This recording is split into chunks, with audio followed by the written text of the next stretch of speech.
بسم الله الرحمن الرحيم.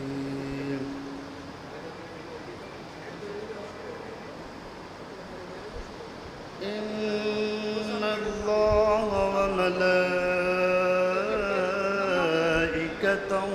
يصلون على النبي يا أيها الذين آمنوا صلوا عليه وسلموا تسليما. اللهم صل على محمد. أعوذ بالله من الشيطان الرجيم. بسم الله الرحمن الرحيم. تبارك الذي بيده الملك وهو على كل شيء قدير.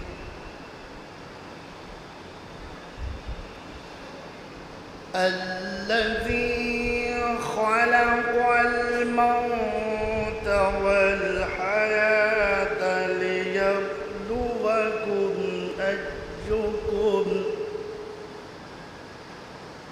الذي خلق الموت والحياة ليبلوكم أيكم أحسن عملا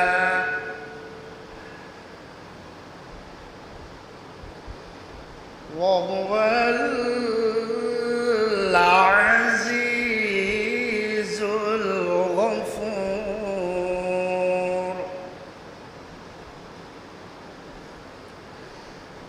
الذي خلق 7 سماوات طباقا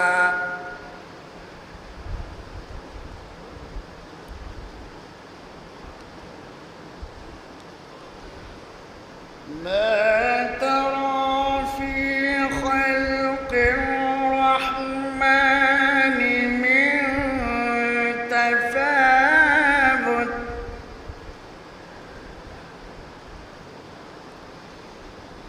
فارجع البصر هل ترى من فطور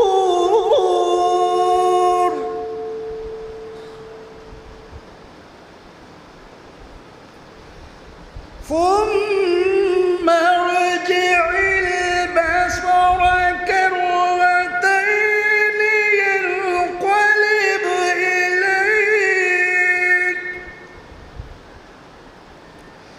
ينقلب إليك البصر خاسئا وهو حسير.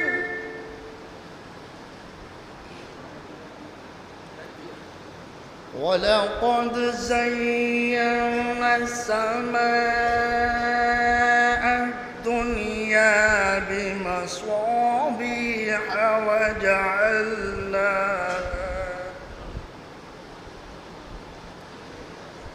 وجعلناها رجوما للشياطين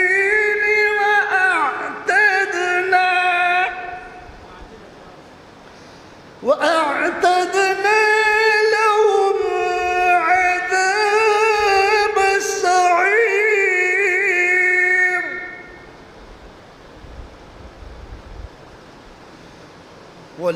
وللذين كفروا بربهم عذاب جهنم وبئس